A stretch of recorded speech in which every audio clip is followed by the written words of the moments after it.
Greetings, this is Gilles Mansillon. Hello, I wanted to say hello and wish you a good day. It is a beautiful day today. The spring is coming in the northern hemisphere. We are moving closer to this full moon, this new moon in Pisces, so it is time of relaxation. For those full moon and new moon are about 7 days. They are the full cosmic event so we have that very regularly.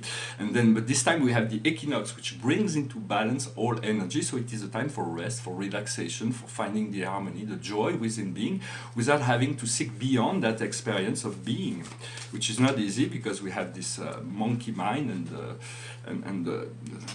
like the Buddha said, the mind is like a monkey that jumps from one tree to another, and it's like a running horse that never stops. So we have to stop down the mind, the mental activity, so that we can discover those things that are revealed within the light once the mind is still. I'm going to pull out a few cards. The situation is anger. How do we deal with anger? Those things that makes us angry.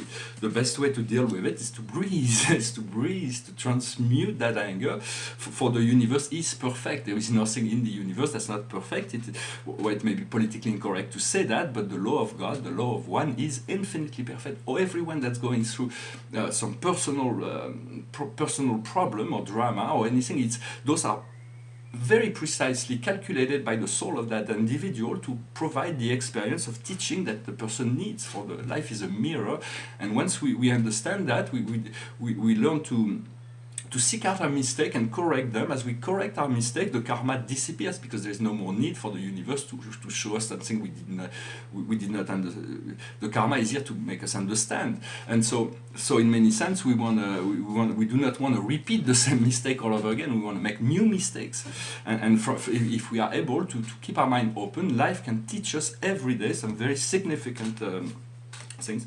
What's on the invisible world is love, sharing love, the ability to feel the love. Love is a feeling. It's something that goes through the emotional body, the mental body. We will not get it. For it can rationalize it, but it's not. In essence, love is beyond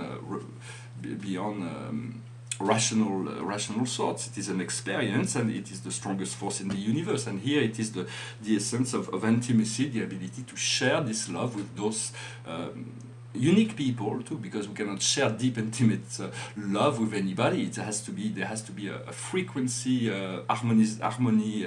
The soul frequency has to be the deeper the soul frequency, the closer the soul of another person is to our own soul frequency, the easier it is, for more natural and flowing this love becomes.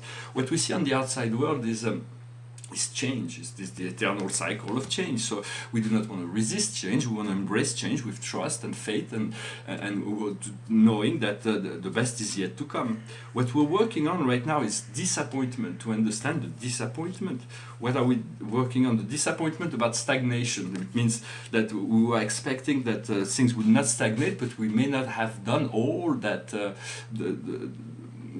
this purification that we need to do, that we need to purify ourselves, and then from there we won't feel the stagnation, and we won't be disappointed by the result of that. What we have learned is the harvest, is the ability to harvest the fruits of our labor, to understand, to accept the abundance, to allow the abundance to come into our life. And how can we prevent the disappointment? By enlightenment, by putting our hand on the light, to know that we are the creator. We can change anything at any time. Life is many things, but in many sense there is this power to open a blank screen, a blank canvas, a quantum screen, and project into this screen anything we want. And so if you do not like an effect of something that you're experiencing now, breathe, release, and create. Take some time to know what you really want, and then project it into the quantum field. As you know this will happen, then things manifest. And the outcome of all that is the sage of world. It is the ability to be within the abundance of all abundance, to manifest all the harvest. Let's see in terms of what we need to know more. If we want to know more about this illumination process, we would have to look at the Empress, which she's Isis here. She means to say that do not get lost in the detail. Always elevate yourself to see the beauty of the whole. for all the problems are always in the details. Within the whole, there is just ecstatic, eternal, and finite life and love, and it is infinitely dynamic and infinitely stable in the same time. It is quite understanding all those. The paradox of the quantum reality. For this anger will bring us to achievement. We want to see the situation for how, once we resolve this understanding of those triggers, there's been those things that it's normal to feel angry against those things that are working against us. So it is a natural thing. You don't want to blame yourself, but you want to control your response to it so that you can respond in a wise way, an intelligent way, and that is to breathe a few times before you react to anything. Do not let the spontaneity of anger. There is many ways that spontaneity can be very beneficial in compassion, in spontaneous romance or whatever, but in relationship to anger, it is far better to breathe before we bring back the light, return to the light, find a point of serenity, then look at the situation from the point, and then you can send the violet fire in the mind, in the higher mind of the higher self of the person that is creating this anger, or within the whole situation, some violet fire will transmute it. First, it frees you from the karma of the situation, and then it helps the situation evolve as well. And so once we confront that anger, we find the achiever will become the one that achieved. We will get everything we want, material, spiritual freedom. And so because there is no spiritual freedom transcends material freedom, but living in an earthly life in a physical world, spiritual freedom cannot be fully disassociated from material freedom as well.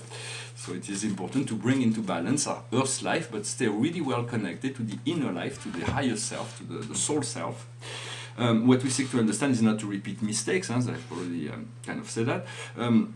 I wanted to bring a few points. I hope this reading was interesting. I wanted to expand a little bit and say that in many sense we live in a third dimension, which is dominated by the ego, the five senses, and we believe that this physical reality is reality. That's the nature of the third dimension. And then when we look up in the sky, we see grandiose galaxies that are physical, and so we believe those things are separated from us. But and our goal is to move back into this paradise state of being when we are connected to the whole universe, to ourselves, to everybody. And for that, we need to reach the fifth dimension. But in order to reach the fifth dimension, we have to go through the fourth dimension, which is the astral plane. And within that process, we sometimes we can meet all kinds of entities and shadows, and we do not want to be distracted. If you move into a vision that maybe seems nightmarish, it's called the dark night of the soul. It's nothing to be afraid or concerned about. Just move through it. Call on your guides, your angel, to pass through that experience. Call on your creator. Understand that Dante had to go through that process in this divine comedy, but he had Virgil to lead him through the path of hell in purgatory. Then he meet Saint Bernard, I think, that continued the guiding through the paradise. But Dante Alighieri, when he was looking for to ascend back to find his beloved, he had to go through those whole astral plane. So that is well explained in that book. So it is important to look at it. Is try to look at things through the eyes of love. To look at nature. Nature is very easy to love, humans too. But when you look at the birds in the sky, and it's like if you connect to them and send them love, you'll see that love being reflected. All the trees can't wait to be felt and understood, so you can send them love and feel that love being reciprocated. For all of nature is everybody live through love, and so when you augment that potential, everybody is benefiting from that.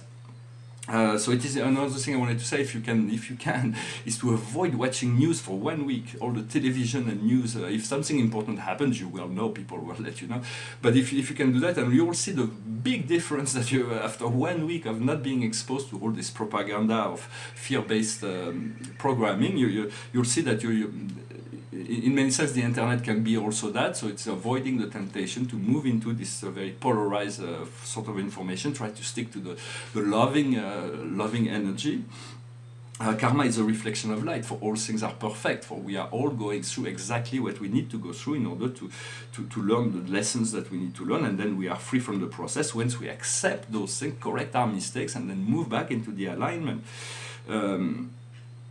So eventually we're going to realize there is a great deal of awakening, a lot of power, energy, new thought, new energy that are sometimes they're not understandable to the rational mind, but they're happening to everyone. And so it is about becoming more interdimensional and multidimensional, and eventually this becomes a second nature to us until it becomes like a solid form, and we realize this is only a projection, an avatar body that we use that our higher self used to participate in this great experience of physicality. So know yourself, in a sense, Descartes says, I think, therefore I am, but in a sense, you don't think because you are. You are because you think. No, but Descartes says you are because you think. In truth, you think because you are. And so in many sense, we are the sum of our thoughts, our beliefs, or we believe that, but in a sense, we are far much more than what we think. But as far as the Earth's experience, we are the sum of our wisdom, and that's all basically we are. But we can always pray to open to more. In many sense, we are looking for the source. We are looking for the higher self, the soul self, and understand that we are looking for God, but God is already there. God has already found us. So it is just a matter of aligning with this presence. There is a lot of paradox that has to be accepted once we move in the quantum field to the higher planes. From philosophy in the very 6th century BC, Parmenid was a great philosopher that said that everything was one and could never change, could never move. The motion was just an illusion from within the one. And then Heraclit was another great philosopher from that period, was saying everything flows, which they were both absolutely true. And this was a great time. I think there is great wisdom in returning to those pre-Socratic philosophers, whether it is on the East with Confucius, Buddha, and Lao Tzu, or within the West, like with Pythagore, Parménide, Héraclite, Démocrite, Anaximandre, Anaximède, Zénon d'Élée, all kinds of philosophers that were really looked into things, and those things have been thought 1,000 times, millions of times by all the philosophers, yet there is still things I found that great wisdom that has not been found in the reality of our world today. I wanted to finish by commenting a little bit on this painting. It's called White Hole. It's the White Hole number 3. It's on a piece of board, and there is quite a lot of texture, and yet there is transparencies of darker things behind. It is a portal. It's very quiet. I love white holes, blue holes. We do not know them yet, but we know a little bit about black holes. Not all that much. Most of what we know is a bit fantasy, but we know their existence. And so I wanted to salute the passing of Stephen Hawking. I read his book, and I really don't care much for this kind of atheist philosophy, where the vision of the future would be that human beings would become zombie cannibals. This is not my vision, but I respect him. He was a very brave and courageous person who overcome tremendous difficulty, and he was very, very curious also. And so let us hope that this soul be in peace, and that he finds all the answers that he was looking for on the earth, now that he returned to the realm of light. Well, on this words, I wish you a wonderful day. Thank you very much, and I'll talk to you later. Namaste.